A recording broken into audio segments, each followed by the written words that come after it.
atuação de uma empresa estatal, ou resolvido diretamente através da atuação de uma organização pública. Essa organização, a forma de resolução pode se dar através, inclusive, de uma prestação de serviço direto do setor privado ou de uma organização social, mas o Estado, pela natureza coletiva, tem que ter uma determinada atuação. Então, discutir políticas públicas é discutir esse ponto. Tudo bem? Indo um pouquinho mais em frente, para resgatar, aí sim o que a gente comentou na aula de ontem, para ter conteúdo específico, né? E quando eu digo conteúdo específico, é a gente começar a ter conceitos que nos ajudem a pensar como resolver problemas coletivos. Dois nomes que não estão no... eu vou colocar na referência, mas não estão na apresentação propriamente dita, mas que eu falei na aula de ontem, e que marcam já desde o princípio a ideia de políticas públicas e duas visões de políticas públicas, são os nomes de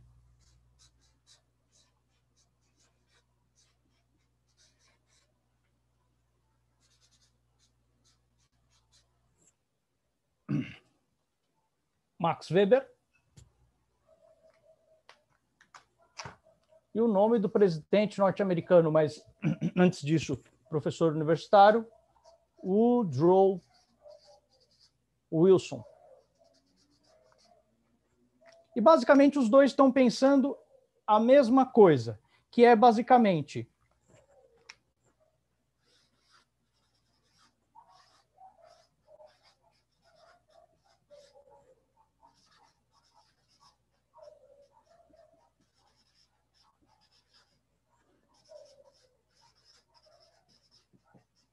como o Estado irá atuar no contexto de democracia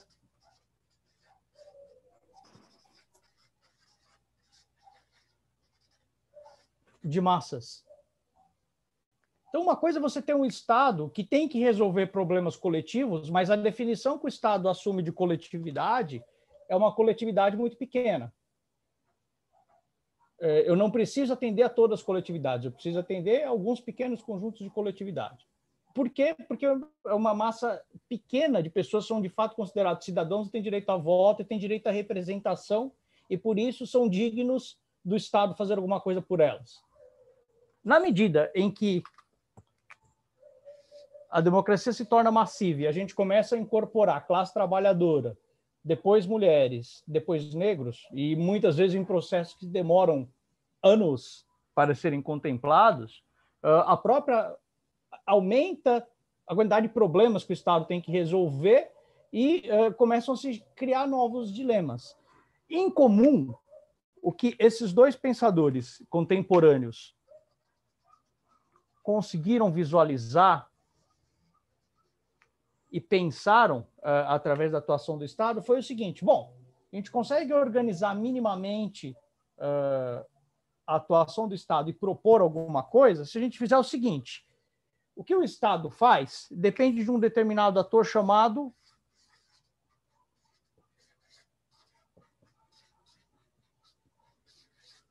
político eleito, tá? Que, entre outras coisas, representam um conjunto de cidadãos e representam um determinado conjunto de interesses, né? Depende só do político eleito? Não. Depende também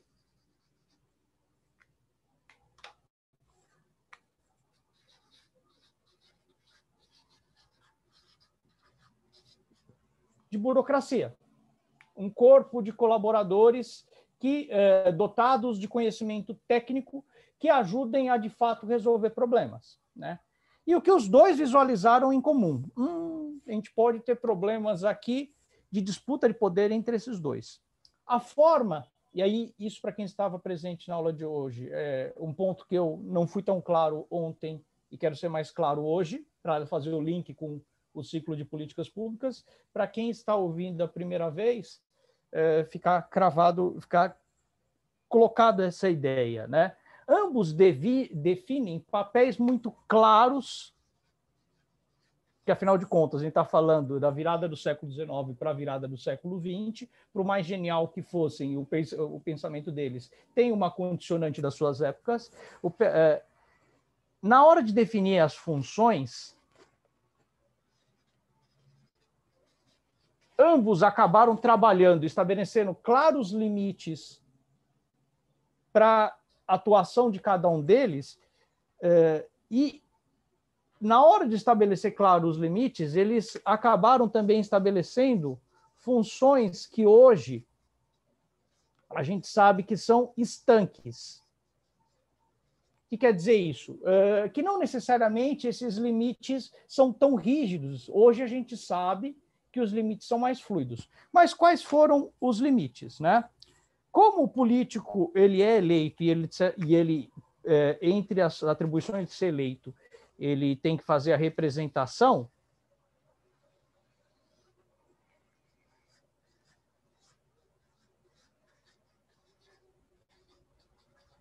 a parte de elaboração de propostas, de definir quais são os conjuntos de problemas que devem ser atacados, e um passo inicial em como eles serão atacados é de responsabilidade dos políticos. Isso, quando a gente fala de estudos relativos à administração pública, políticas públicas, tem um nomezinho técnico: formulação de planos de atuação estatal, ou seja, formulação de políticas públicas, tá? Então, a formulação fica a cargo dos políticos eleitos, né? E aí, por formular, para também linkar, peço desculpas quem não estava na aula de ontem, aí veja lá no vídeo, para quem estava, para reavivar um ponto. Por formular, pode ser também dar de ombros ou fazer de conta que tal tema não é importante, logo ele não vai ter nenhuma linha de atuação. A definição disso, ou a definição, segundo Weber, segundo Wilson, essa definição cabe ao político eleito, justamente porque ele é eleito e é ele que vai ser responsabilizado pela população caso ele indique uma determinada linha de ação mais correta, ou ele indique uma linha de ação que é menos correta, ou que ele simplesmente se omita e fale que o tema não é com ele, é problema de outro. Tudo bem? Segundo,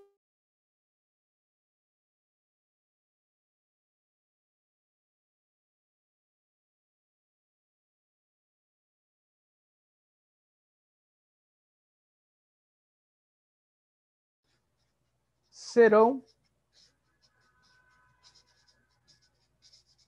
executadas. Aquilo que em política pública é chamado mais modernamente de implementação.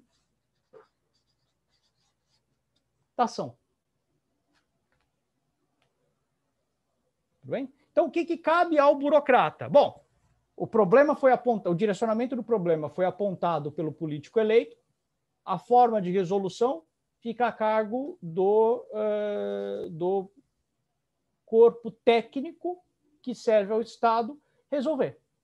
Tá?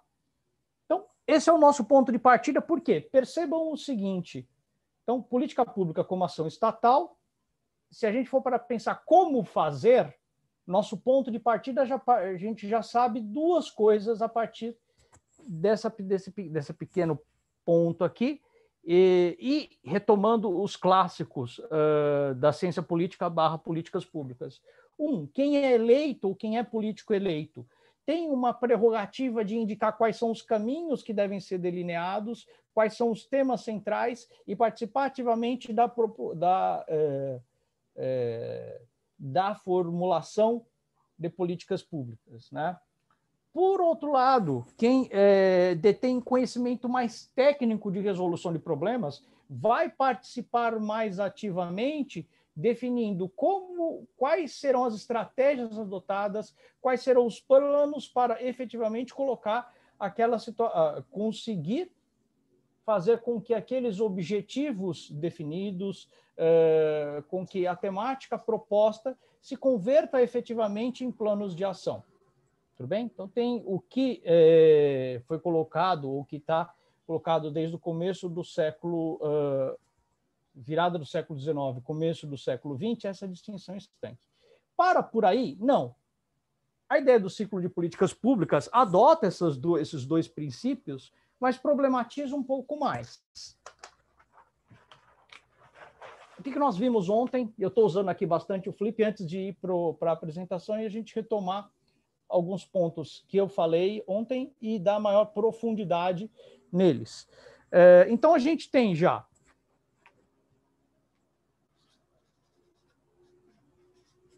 uma fase que seria essa de propostas, que a gente pode chamar de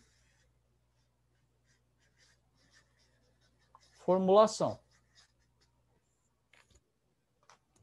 A gente tem uma segunda fase, que, num sentido mais amplo, a gente pode pensar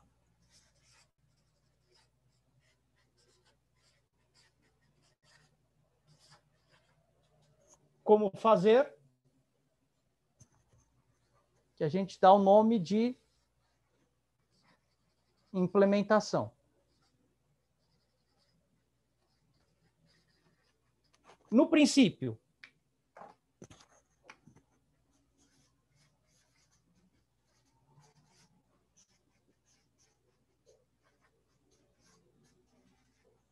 a formulação fica a cargo do político eleito, a implementação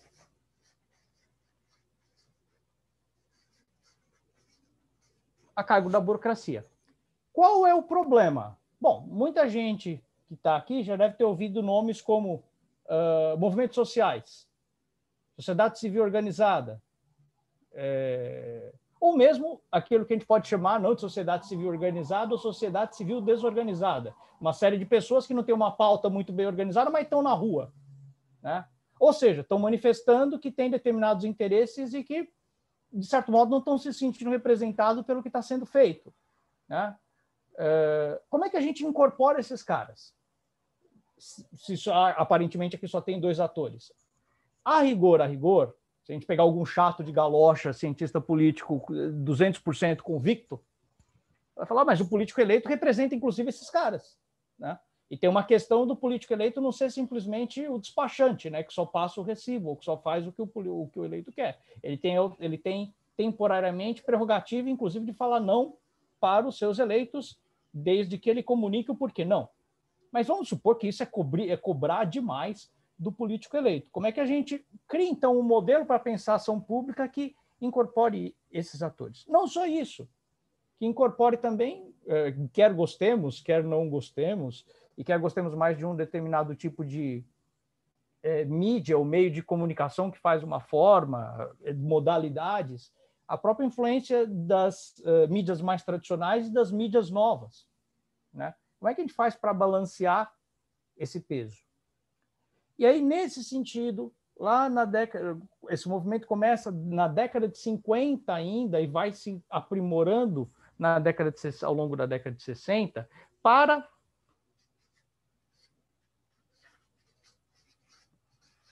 incorporar mais atores, para incorporar, então, mais atores,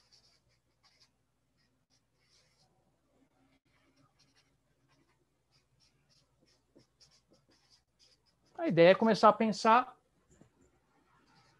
em mais fases relativas à produção da atuação do Estado. É uma saída, tá? Essa é uma boa saída, inclusive, proposta, né? E aí, se a gente for parar para pensar em mais atores, quem poderiam ser esses atores? Diferentes formas de representação da sociedade civil, ponto e vírgula. Vou chamar aqui de mídia, mas eu estou pensando em meios de comunicação.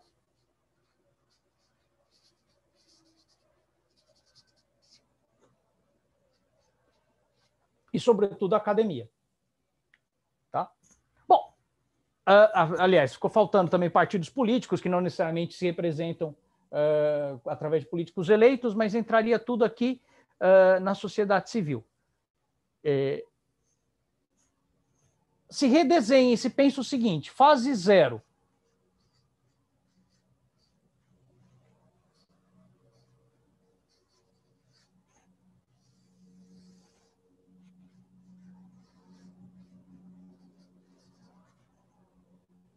Aqui, fase 0, agenda. Tá? Vamos chamar de agenda, ou para dar uma noção mais básica,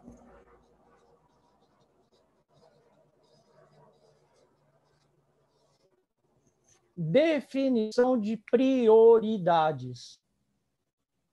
Tá? E nessa fase,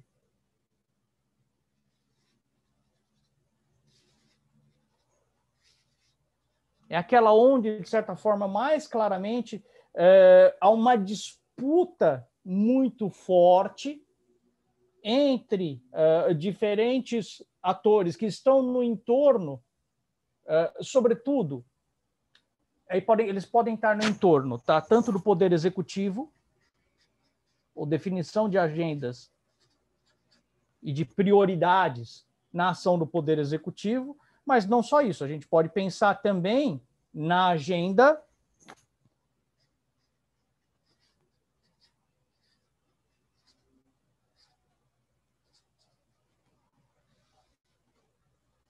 legislativa. Tá?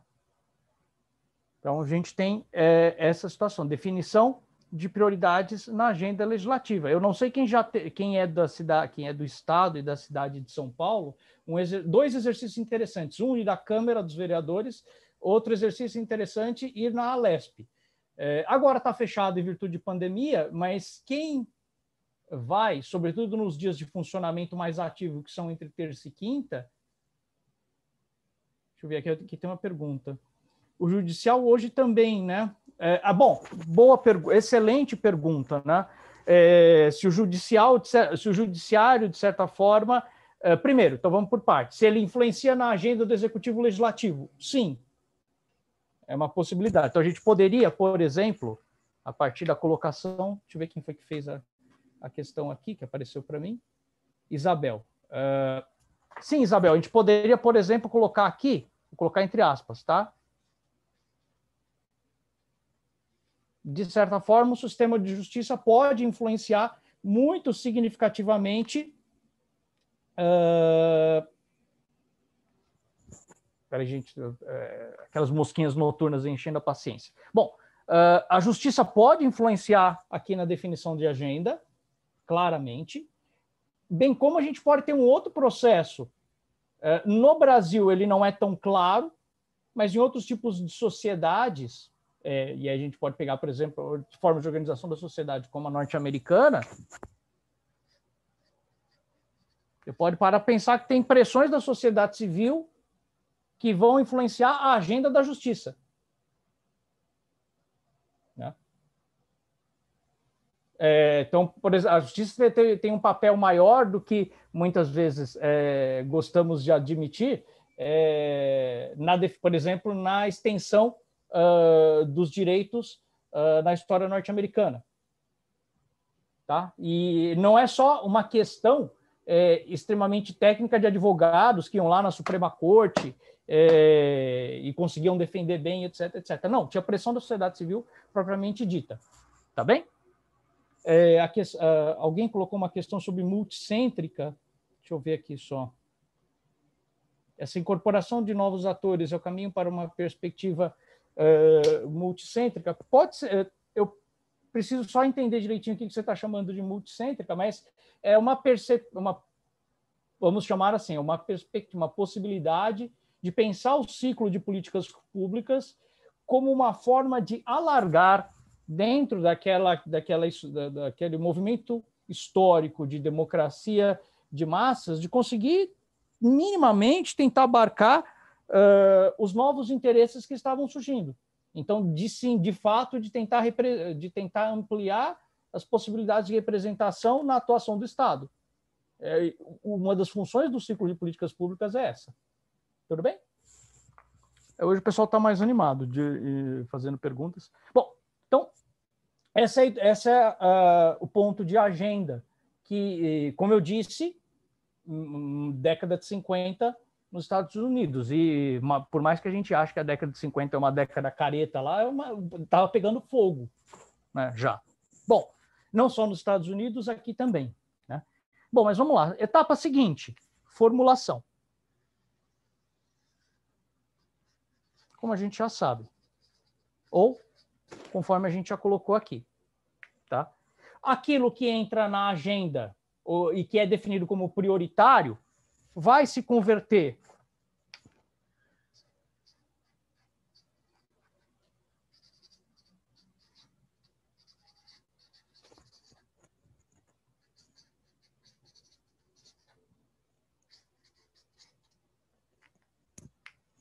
por formulação. Então, foi definida uma prioridade, vai ter uma certa discussão, atribuído um conteúdo técnico, e aí isso vai se converter numa lei, numa medida provisória, numa norma técnica, enfim, nas diferentes estruturas possíveis do mundo jurídico, para que tenhamos uma ação, para que, de fato, a gente consiga ter alguma atuação do Estado. Tudo bem? Estou falando um pouco rápido de formulação, porque eu já coloquei aqui. Fábio, na formulação, o papel central é do político? Papel central, não é única e exclusivamente uma definição feita pelo político. Em última instância, a responsabilidade cabe ao político. Mas, de novo, quem fizer o exercício de ir na Assembleia Legislativa do Estado, ou quem fizer o exercício de ir na Câmara dos Vereadores, bater na porta de alguns gabinetes, deve se surpreender em descobrir que existe dentro dos gabinetes pessoas trabalhando, e não só pessoas trabalhando, como pessoas trabalhando com alta capacidade técnica, né? Você vai perguntar a pessoa, em uma parte considerável dos gabinetes, você vai encontrar a pessoa falando lé com cré e sabendo muito dos assuntos sobre o qual você vai perguntar. O que eu estou querendo dizer com isso? Você tem lá, então, um certo corpo burocrático que ajuda o político a tomar decisão. Mas, em última instância, quem vai definir as leis, quem vai definir a norma técnica é o político eleito.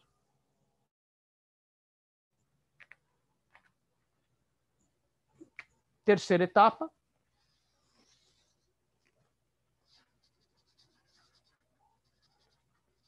Implementação.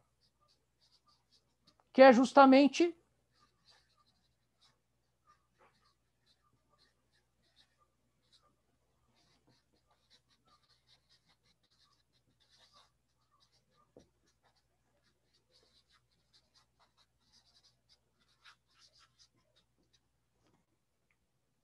foi definida uma determinada prioridade, estratégia, plano de ação, formular um plano para que efetivamente aquela lei que foi trabalhada consiga ser tirada do papel.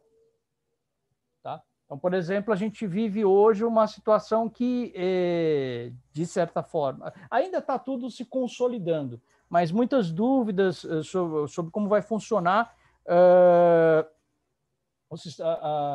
a difusão da vacina durante os próximos meses. Boa parte dessa confusão não se dá apenas e tão somente por problemas de comunicação. Dá-se porque, a rigor, um plano de ação para vacinação, por parte não só do governo federal, mas por parte de muitos envolvidos no processo, outros governos estaduais, outros governos municipais, não estavam prontos em janeiro de 2021. Tá? Então, só para dar um exemplo. Tá? Então, é preciso ter uma burocracia que seja capaz, ou um corpo de colaboradores, de servidores de Estado, que sejam capazes de formular essas estratégias, planos de ação, para que aquilo que foi definido como prioridade através da formulação, de fato funcione. Tá bem?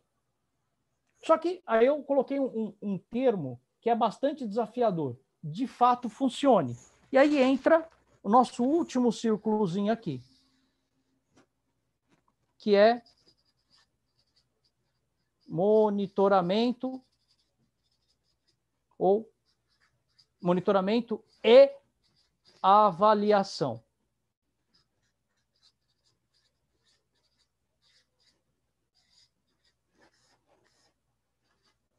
E a rigor, se fosse sintetizar em uma única palavra, falar de monitoramento e avaliação é falar o seguinte: aquilo que entrou na agenda lá no começo e que foi definido como prioritário, funcionou? De fato, chegou na ponta?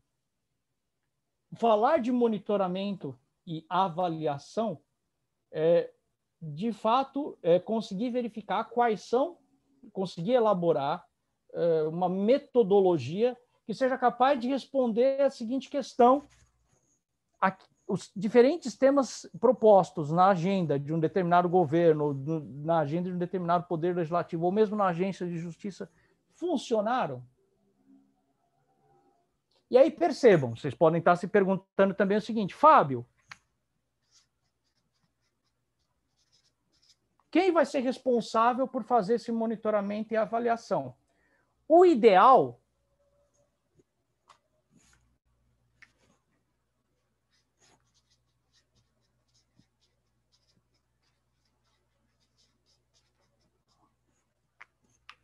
é uma palavrinha só, que o monitoramento seja feito por atores independentes. Pode ser feito pela burocracia? Pode. Mas se for feito pela burocracia, tem que ser uma burocracia que não participou da implementação. Por quê? Porque você tem a burocracia que participou da implementação tende a criar, mesmo que ela não seja, isso não é por dolo, má fé, é processo natural.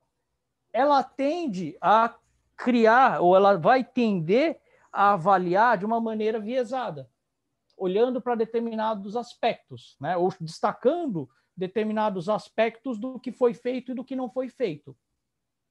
Então, tanto ela pode puxar para o bem quanto puxar para o mal, falar que algo funcionou ou que não funcionou, e isso não ser uma análise 100% correta. Tá? Então, a palavrinha central, quando a gente fala de avaliação, é independência. Tá? Isso quer dizer que tem que criar um corpo burocrático que está lá, que não responde a ninguém, que mande, que xingue o chefe do Poder Executivo, xingue o Legislativo? Não necessariamente. É possível e existem experiências de, por exemplo, ampla participação da sociedade civil, com regras bem determinadas e colocadas de partida, com rodízio de participação. Você tenha membros da sociedade civil avaliando o funcionamento de política pública. Isso é plenamente concebível. E aqui é a única crítica que eu vou fazer, porque esse órgão eu sempre critico mesmo. No Brasil, a única instância que avalia que as suas políticas públicas não podem ser avaliadas por atores independentes é a Justiça. Tanto é que eles criaram um negócio chamado CNJ, que tudo bem, quem está no CNJ recebe, pelo conjunto de regras, certos princípios de independência, mas cadê a sociedade civil? Cadê os políticos eleitos? Não tem. Basicamente, são os membros do próprio sistema judiciário que estão presentes no CNJ. Para eu ser preciso e também não correr um risco aqui de ser extremamente injusto com a justiça, tem uma abertura de regra que diz lá do tal do quinto, que 1/5 dos advogados que participaram de processos dos sistemas judiciais, nas diferentes instâncias, podem vir a se tornar juízes, indicados pela própria advocacia. E aí, portanto, isso seria uma abertura para a sociedade civil através da participação de advogados no sistema judiciário, blá, blá, blá, blá, blá. Mas vamos combinar que em pleno século XXI isso é muito pouco, isso é muito tímido, está muito longe de cobrir os anseios. Tá bem? Até aqui tudo bem, gente? Vocês estavam mais participantes hoje, colocaram algumas questões. Importante. Fábio, eu até tenho alguma pretensão acadêmica, mas eu gostaria eu estou utilizando esse curso para adquirir alguns conhecimentos e me colocar à disposição do sistema político, ou visando a própria participação de burocracia e atuação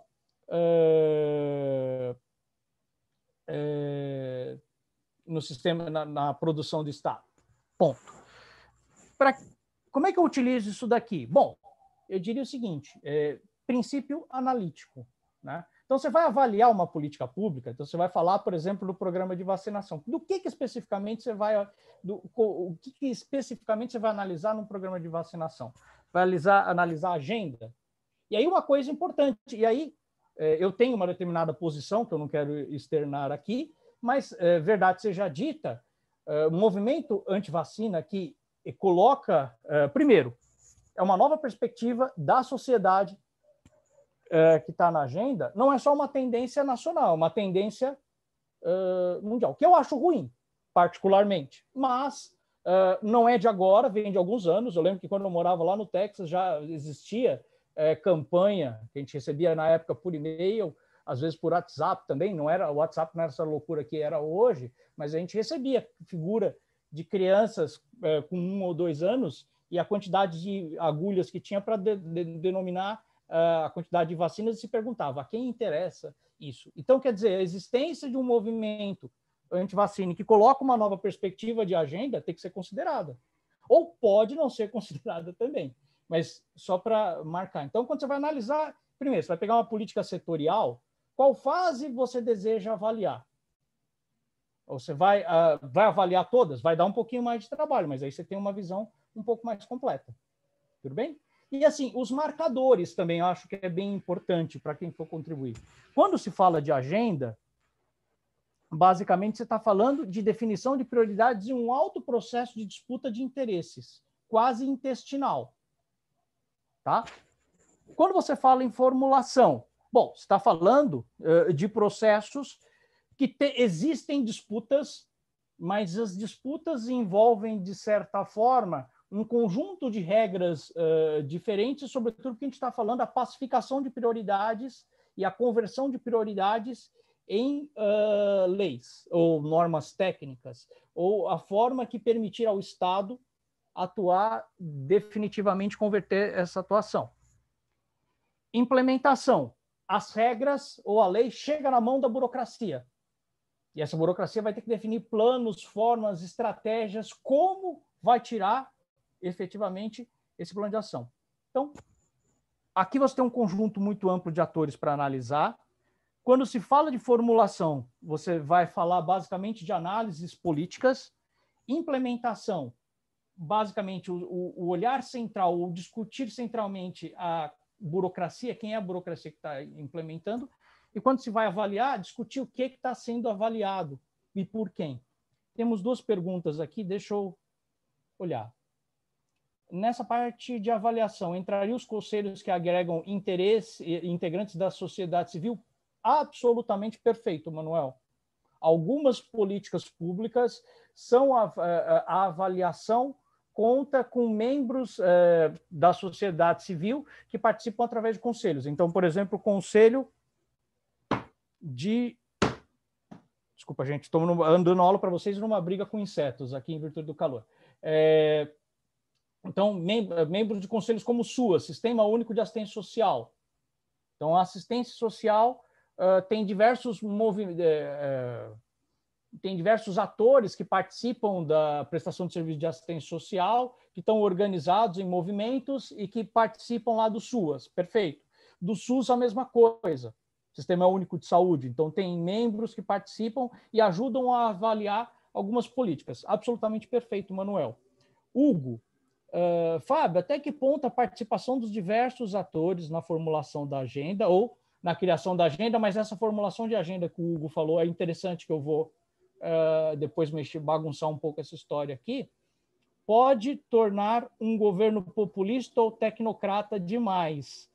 Tem recomendação da literatura para isso? Obrigado. Excelente pergunta também. Vamos lá, Hugo. O que eu tendo a dizer é que não dá para ouvir, ou num processo de agenda, é o local mais adequado para se fazer reflexões a respeito do que a sociedade civil está colocando, independente da sociedade civil ter membros técnicos ou não. Isso não sou eu que estou falando, é a literatura em geral. Mas a literatura também, já que você perguntou da literatura, ela mostra que o êxito nesse processo de agenda vai depender de mesmo esses grupos que têm menos dotação, digamos, ou têm menos membros técnicos, deles conseguirem construir alianças estratégicas que façam com que o ponto de vista que eles estão colocando não seja só um ponto de vista da população, mas seja um ponto de vista com o mínimo de respaldo técnico, né? Esse é um ponto, né? Esse seria, digamos, o ponto de equilíbrio.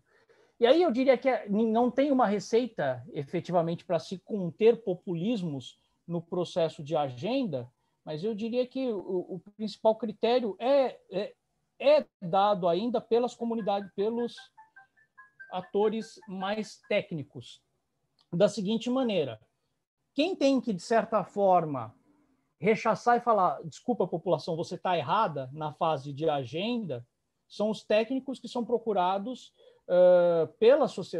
pelos diferentes membros da sociedade civil organizada ou desorganizada e que apresentam propostas que um técnico olha e fala, não, peraí, isso daqui não dá para executar. É lógico, a disputa ajuda a frear esses meios. Tá? Agora, eu diria que, então, por um lado, a resposta é técnica. Agora, por outro lado, aí eu talvez deixe o Hugo e quem está me ouvindo um pouco mais decepcionados. Ontem eu estava com um livro aqui de fundo do Adam Tversky. O Adam Tversky é um nomão da ciência política e que, se a gente fosse resumir todo o trabalho da vida do Tversky, é basicamente dizer o seguinte, olha, economia e democracia funcionam bem juntas, tanto é que chega um determinado patamar de renda per capita que a gente pode deixar que a democracia meio que funciona sozinha. E ele fez muito estudo estatístico e muito estudo histórico com bastante detalhe para afirmar isso. O livro dele de 2020, do ano passado, que chama Crises da Democracia, ele... Vou dar spoiler, vou dar um pequeno spoiler, tal, mas ainda assim vale a leitura.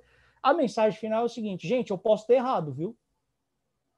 Pode ser que tudo aquilo que eu fiz ao longo da minha vida, de ter construído todo um trabalho estatístico, econométrico, histórico, que mostra que democracia chega a um determinado patamar de renda, a gente pode despreocupar que a democracia vai continuar funcionando sozinha, não dê conta. E aí ele faz uma reflexão profunda do porquê. E ele fala, gente, porque me parece o seguinte, democracia implica em, mais do que participação, reconhecer limites. Democracia é um sistema que atua pesos e contrapesos. Você não pode fazer tudo, mas você tem a maioria. Né? E os palpites do Tversky são os seguintes. A gente chegou numa determinada situação, mesmo nas economias mais desenvolvidas, em que uma parte significativa da população não aceita mais limites. A democracia não tem como funcionar dessa forma. A gente vai ter que pensar uma outra maneira de resolver o problema coletivo. E aí a gente está saindo da democracia. Tá? Por que eu estou falando isso, Hugo, a partir da sua pergunta? É que é o seguinte, olhando para a agenda e vendo os trabalhos centrais, e amanhã vocês vão ter aula com a Fernanda Lima, já escrevi com ela, conversei com ela hoje à tarde, ela me mandou algumas mensagens perguntando como é que era, e a gente até fez um bate-bola. Eu hoje faria uma aula mais teórica, mas ela pediu, não precisa falar tanto de agenda e formulação, que eu vou retomar esses pontos e vou dar um estudo de caso. Aí eu falei, beleza.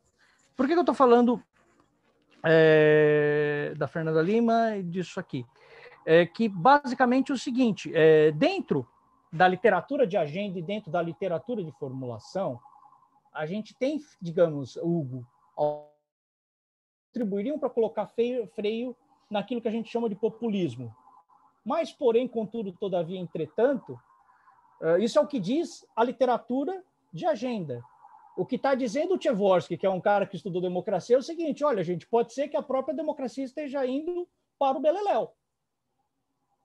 E aí a gente, digamos, entre a literatura de agenda e essa reflexão de um cara que dedicou a vida para a ciência política, e para mais do que isso, para falar que economia, quando chega um determinado patamar de renda, faz com que a democracia esteja garantida, usando português mais simples, a maionese desandou, não sei se a literatura é o caminho mais correto. E eu não sei mesmo, Hugo, fazendo exercício intelectual aqui com você, a resposta da agenda eu sei. Os técnicos têm que barrar. Vão barrar? I'm not sure. Eu não sei se é a resposta mais confortável, mas é a resposta mais transparente que eu consigo passar para vocês. Tem uma outra da Isabel aqui, deixa eu dar uma olhada. Mesmo porque tocou o sino, eu já gonguei. Eu só queria fazer um último esquema a partir disso, que eu também falei ontem, mas eu acho importante. Tá? Deixa eu ver aqui, Isabel. Equidade e educação cívica. Tocqueville já indicava como premissa para a democracia norte-americana funcionar. Vamos lá. Verdade, o Tocqueville tinha uma preocupação grande com digamos assim, uma equidade no sentido de que a lei valesse para todos, então uma equidade de certa forma jurídica. O Tocqueville foi um dos primeiros caras a captar aquilo que hoje eu tenho alguma experiência, um pouco de literatura, um pouco de quem morou lá. Acho que é vivo ainda, mas talvez não tão vivo quanto o que o Tocqueville diz, esse princípio, digamos, das pequenas comunidades resolverem os seus problemas, né? Isso era, de fato, muito presente na época do Tocqueville, isso chamou muita atenção. E ainda existe, você ainda vê em cidades de porte médio e grande, por exemplo, o Corpo de Bombeiros, sendo um corpo de bombeiros a cargo da própria sociedade civil, sem ter necessidade de você ter bombeiros contratados em regime público, tá? É só para dar um exemplo tosco, um exemplo bobo, tosco não, um exemplo bobo. Mas esse lado que o Tocqueville destacou da América, eu acho que está em proporções ainda menores. Eu diria o seguinte, tem uma parte da literatura, e o próprio Tversky usa essa literatura no último livro dele, que diz o seguinte, talvez um dos problemas, inclusive para quando eu comecei a olhar a democracia e fiz essa relação com a economia, falando cresceu, chegou a um determinado patamar de renda per capita, a gente tenha uma situação da democracia estável, é que, de fato, eu olhei demais para PIB per capita e talvez tenha olhado menos para índice de Gini. Né? Ele não fala exatamente dessa forma, ele usa autores que começam a avaliar muito o crescente grau de desigualdade nas economias desenvolvidas para falar, olha, pode ser que eu tenha olhado pouco para isso daqui e seja isso daqui que está, de certa forma, fazendo ruir a democracia via o que o Hugo me perguntou, populismo. Tá bem? Bom, gente, podem ficar à vontade para perguntas, mais perguntas. Eu queria finalizar, ou ir caminhando para a nossa finalização. Já passou o tempo. O Cine vai me avisando aqui quanto tempo eu tenho, quanto tempo eu não tenho.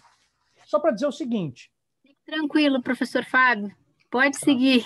Nós aguentamos, né, alunos e alunas? Está ótimo. Agenda. Repara o seguinte, o que eu fiz e como é que a literatura inicialmente pensava, e só também acho que esse é um ponto importante para destacar com vocês. Agenda, formulação, implementação, monitoramento. Repara o seguinte, num primeiro momento, eu acho que como é natural da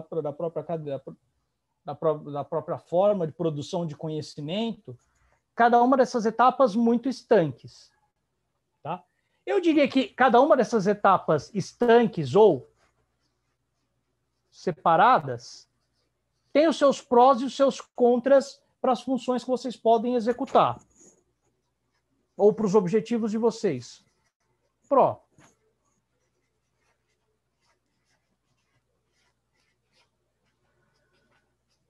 Maior foco.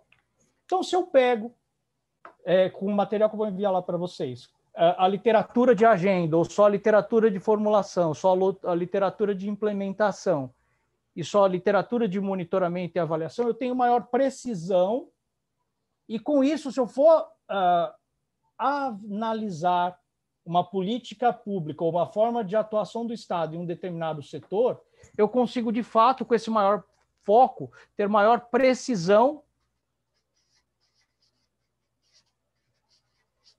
na minha análise. Então, se eu for olhar para a agenda, eu consigo, de fato, enumerar identificar bem quais são os interesses ali presentes, quais são os diferentes grupos e como cada grupo utilizou diferentes instrumentos de poder para fazer valer seus princípios, suas prioridades. Se eu for olhar para a formulação, eu consigo olhar bem os blocos políticos, eu consigo olhar bem quais são as instituições políticas que permeiam, que influenciam o processo de produção de leis, né? Então, por exemplo, acho que vale só deixar de spoiler. Uma ponte importante quando se fala de formulação, uma abertura para se discutir, por exemplo, uma coisa que tem a possibilidade de a gente chamar através de um nome feio, lobby, ou a gente chamar de um nome bonito, advocacy. Representação de interesse não democrático, como é a terminologia que está sendo mais utilizada tanto para descrever lobby quanto para descrever advocacy. Tá? Então, processos de formulação permitem olhar muito bem para esse ambiente político que cerca a produção de leis, né? Rever quais são os interesses que estão ali colocados e que podem dar uma cara ou outra cara para as formulações, né? Tudo bem até aqui? Beleza. Quando a gente olha para a implementação, aí não tem jeito, né? E a própria literatura já fala isso de maneira muito... Olhar para a implementação é, em última instância, olhar para a burocracia que tá atuando, né? É olhar para os... tem burocracia e tem... Eu não gosto, eu acho horrível esse termo, para a burocracia, ou quais são os atores envolvidos em fazer a política pública chegar. Por para a burocracia, a gente poderia chamar, por exemplo, o cara que está no posto de saúde, ou agora não chama, isso entrega a minha idade, né? Na unidade básica de saúde, na unidade básica de saúde, fazendo atendimento, e que ele é um funcionário do Sírio-Libanês, mas ele está ali atendendo a população, numa unidade pública. Então, a gente pode chamar... Esse cara responde diretamente, ele responde para a prefeitura? Não, ele responde para o Sírio-Libanês, e o Sírio responde para a prefeitura. Então, ele não é, a rigor, um burocrata, mas ele está executando a função do burocrata. E, Fábio, quem definiu tal formulação? Deixa eu olhar aqui, temos mais perguntas. Gostaria de entender um pouco mais sobre cada fase. Amanda, no material que eu preparei, já enviei para o Rafael, tem apontamento da literatura de cada uma dessas caixinhas. Então, por exemplo, só para falar alguns nomes aqui. Então, se você vai estudar agenda, no Brasil, um modelo que tem sido utilizado muito é o modelo do John Kingdon, que é um modelo que vai...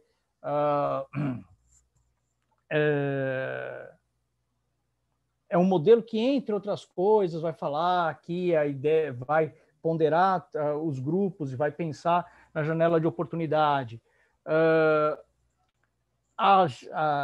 Quando se fala em formulação, sobretudo no Brasil, você tem a influência grande do trabalho do Carlos Matos. Quando se vai falar em implementação, você tem uma série de autores que vão discutir diferentes tipos de burocracia. Eu sintetizaria os estudos de implementação num estágio inicial em duas fontes. Você pode olhar para o Michael Lipsky como uma grande referência inicial, e outra referência inicial, os trabalhos lá do Presley Vidalski. E monitoramento e avaliação, como eu falei, e vou resgatar aqui agora, a importância é saber, dentro do que foi colocado como prioridade, se aquilo funcionou, se de fato aquilo foi executado. É um dos nomes no Brasil importantes para se pensar em monitoramento e avaliação de políticas públicas é o nome do Paulo Januzzi, né? Pensando a rigor. Tá? Então, cada uma dessas etapas são pensadas separadas. Tá? E isso propicia maior foco, maior precisão. Mas, porém, contudo, todavia, entretanto, e isso não é novo.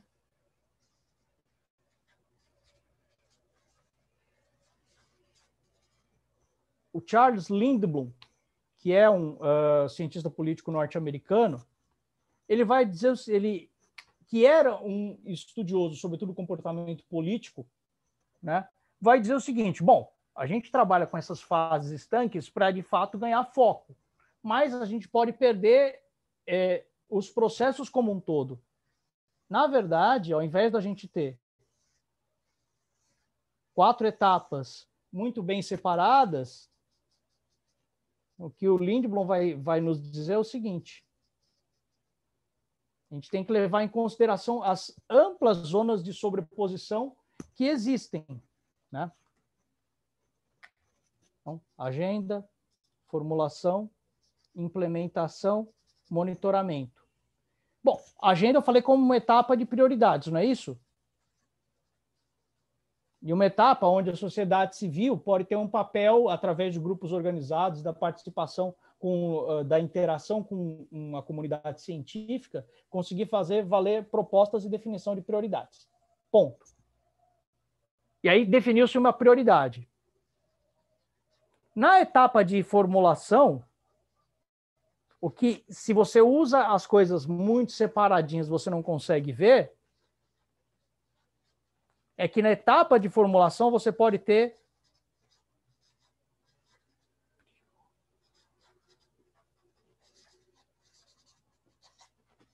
revisão de prioridades. Vem lá vem lá um assessor de um parlamentar e fala: olha, na verdade, isso aqui que vocês estão querendo é anticonstitucional. A gente vai fazer uma lei aqui, o STF vai vetar, então, portanto, a gente não pode fazer. Então, vamos fazer o que a lei nos permite. Muitas das vezes, o assessor técnico pode fazer isso, de fato, olhando para a Constituição e pensando: não, a sociedade civil está forçando a mão, isso daqui não dá para passar, não.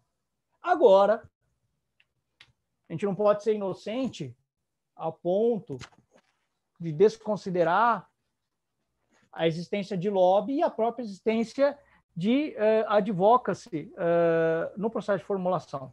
Só para dizer um pouco, representação de interesses sem meio democrático, muitas vezes quando se fala em lobby, em empresas que pagam cientistas políticos, advogados, técnicos em comunicação para interagirem com o sistema legislativo ou o sistema executivo, para justamente fazer com que seus interesses estejam mais presentes, sejam em leis, sejam em normas técnicas, etc, etc. Só que tem um outro lado também.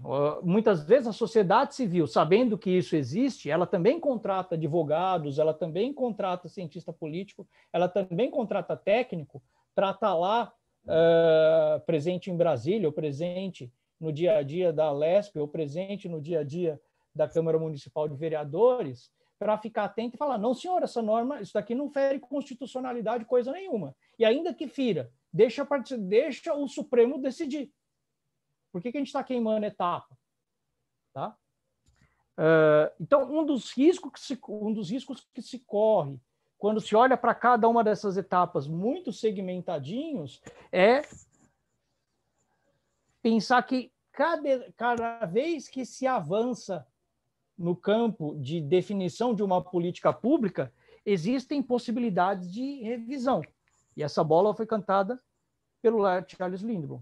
Pode ser feito na implementação, ou o que mais tem, e aí eu falo como o que mais tem seja na área de saúde, seja na área de educação, burocrata que está na ponta e que lida direto com o público-alvo e que descumpre a regra, descumpre o que foi colocado. Então, você tem uma definição de uma matriz pedagógica O professor na ponta ele pode descumprir porque ele não concorda e pode descumprir, inclusive, porque ele não tem condição técnica de impor aquilo ou de conseguir passar aquele conteúdo. Não precisa ir longe. Você vai para o interior de Minas, você pega a cidade com renda per capita relativamente alta, onde você tem população rural, que você tem professor, quando você vai fazer o sistema de entrevista de quem são os professores que atuam, sobretudo no ensino fundamental, muitos deles não têm formação universitária. Então, não é nem que o cara está descumprindo porque ele discorda e ele está fazendo birra contra o programa. Não, está descumprindo porque, basicamente, ele não tem condições de entregar. Aí, como é que ele foi para lá? Era o que a prefeitura conseguia contratar. Então, tem uma série... Cada etapa da política pública coloca uma possibilidade de revisão da prioridade, do que foi formulado. E mesmo no monitoramento e avaliação, que aí eu acho que é o momento mais saudável de revisão, é falar, não está funcionando. Fizeram tudo certinho. Definiram prioridade bem, criaram uma lei redondinha, a burocracia fez tudo certinho, mas não chegou. A gente precisa rever todos os processos. Tudo bem? Gente, mais perguntas, que agora eu acho que foi o nosso tempo mesmo. Né? E era basicamente o que eu estava programado para falar.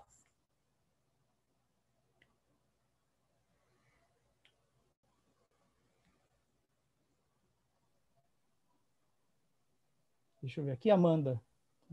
Perfeito, obrigado. Não. Gente, mais perguntas? Acho que foram sanadas. Tem mais alguém que quer fazer alguma pergunta, gente? O professor está super disponível, professor Fábio. A gente fica muito feliz com a sua disposição. As perguntas foram simultaneamente sendo respondidas. Uau, foi muito bacana. Não, como eu disse, pode não parecer, tal, e pode ser que a gente não atenda todas as expectativas, mas eu gosto muito de fazer isso, muito mesmo, não é pouco, não. Gente, mais alguma questão? Diga. Burocracia de boa pergunta. O Manuel ele manja um pouco mais do riscado. Desculpa, Manuel, se às vezes fica muito no básico, tal. Burocracia de nível de rua e capacidades estatais. Só para aí vamos tornar o que o Manuel está me perguntando de burocracia de nível de rua. Foi um conceito desenvolvido na década de 80 por Michael Lipsky, que cobre basicamente a burocracia que interage com o público final de uma política pública. Então, se a gente fala de educação, por exemplo, vacinação, é o auxiliar de enfermagem que vai aplicar a vacina. Se a gente fala de política de segurança pública, em última instância, é o PM ou a Guarda Civil Metropolitana que está na rua fazendo a vigilância.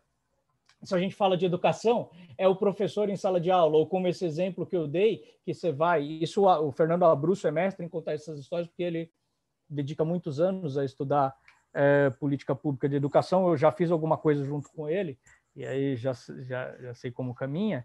Essa característica, esses dados relativos aos professores nos diferentes níveis fundamentais. Então, isso é a burocracia do nível de rua. O que o Lipsky coloca como uma característica fundamental da burocracia de nível de rua é o seguinte: de fato, ela tem um altíssimo poder de fazer essa revisão naquilo que ele chama de discricionariedade, né? Seja pelo professor, que vai filtrar um pouco pela sua capacidade, um pouco por concordar, outro pouco porque, de fato, é ele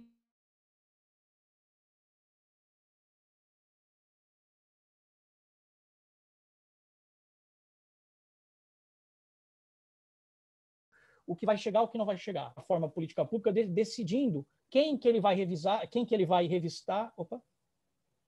O Ciné falou que travou. Onde travou? Parou na discricionariedade. Ótimo. Vocês me ouvem bem agora? Sim?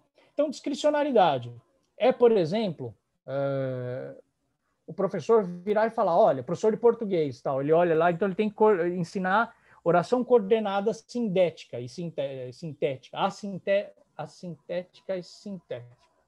Aí ele fala, vou utilizar mais tempo para falar de oração coordenada sintética do que a sintética, a despeito de, no plano, estar falando para, por exemplo, executar o mesmo tempo para as duas. Por que ele pode fazer isso? Pode ser por gosto pessoal ou pode ser porque ele detecta que uma, na sua experiência, a partir da sua experiência, uma é mais difícil que a outra, então vou utilizar mais tempo para isso. Discricionariedade, se a gente for para pensar o PM, o Guarda Civil Metropolitano, sobretudo o PM, o exemplo não é dos melhores, não é dos mais felizes, mas é bem característico, é a PM que é altamente dada de discricionariedade de decidir quem que ela vai fazer revista na rua, para quem que ela vai pedir documento, para quem que ela não vai. Né? Então, a discricionariedade envolve essas ações. Né? Envolve, por exemplo, alguém controla o guichê para a fila de um determinado serviço público, pode ser de saúde, ser mais ou menos rigoroso na hora de fazer o cadastramento de uma pessoa numa unidade de saúde. Então,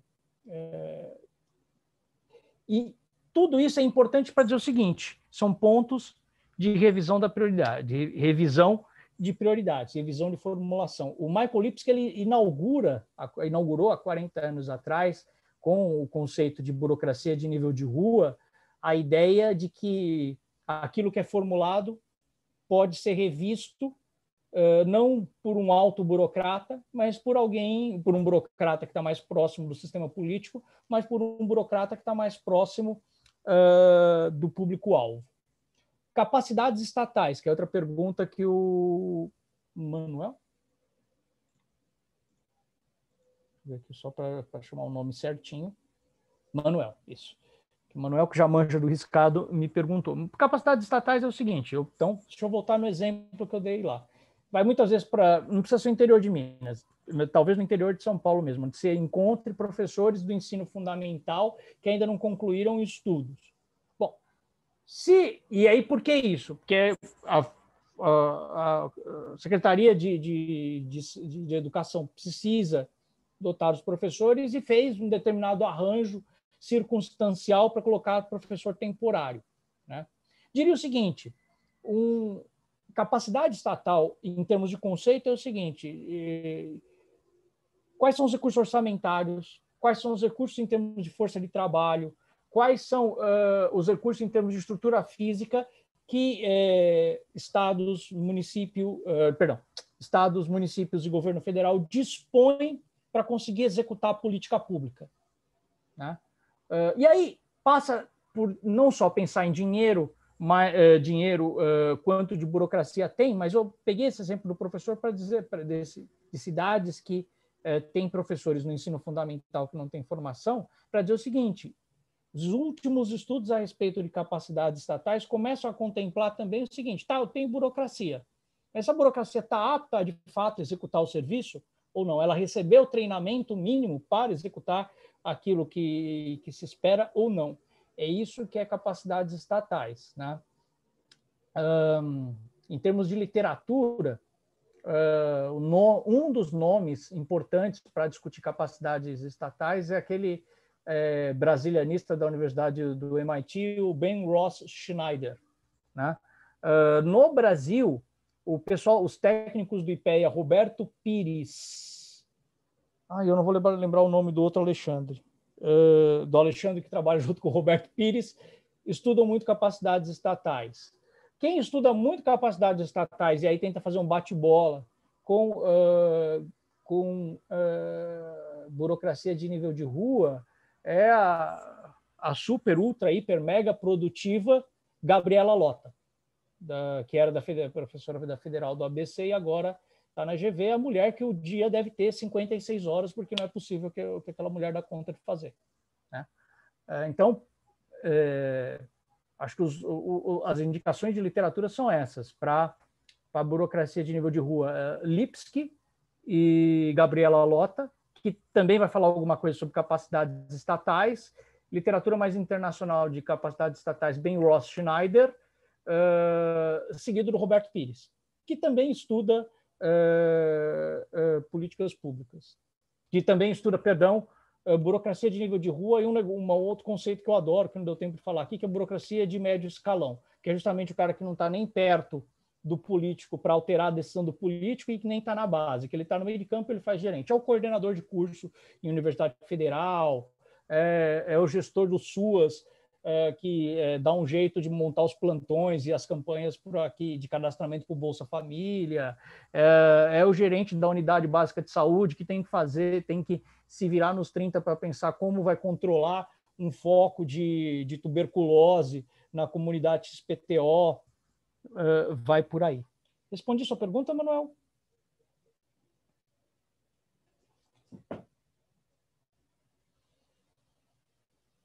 Respondi? É isso. Mais perguntas, minha gente?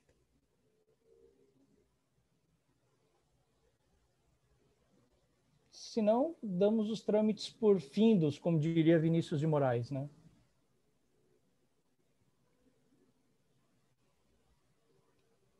Que maravilha!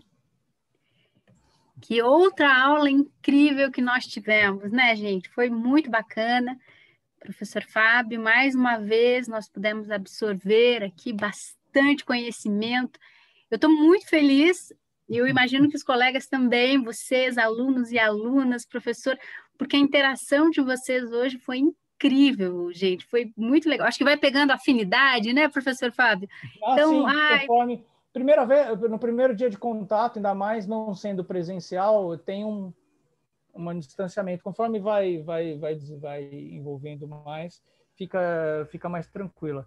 Se serve para amanhã, a Fernanda Lima, como eu disse, escreveu um artigo comigo, tal. Até pouco tempo atrás frequentava, é amiga da minha esposa, frequentava. A gente perdeu um pouco de contato, desafortunadamente, mas sintam-se na aula da Fernanda Lima como se tivesse tido aula comigo, tal, tendo aula comigo. Pode perguntar as coisas, tal, pode falar o que a gente escreveu junto, ela vai responder de boa. Olha que legal, gente. O presente que nós vamos receber amanhã, eu sei que a aula já seria incrível.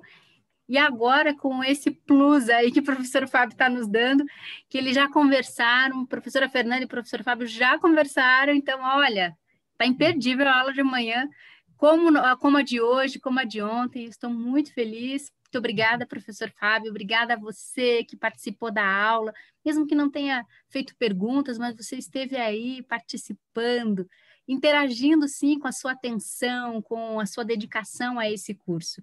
Que legal! Parabéns por completar o seu segundo dia no nosso curso, no nosso intensivo aqui. Amanhã nós nos vemos novamente com a professora Fernanda. Mais uma vez, professor Fábio, muito obrigada pela sua excelente e brilhante participação. E para vocês, um bom descanso, uma boa noite e amanhã a gente se vê. Não esqueçam, amanhã já estará disponível o vídeo gravado, né, com essa aula de hoje. O da aula de ontem já está disponível, bem como o material. Tá bom, gente? Até amanhã. Muito obrigada. Tchau, gente.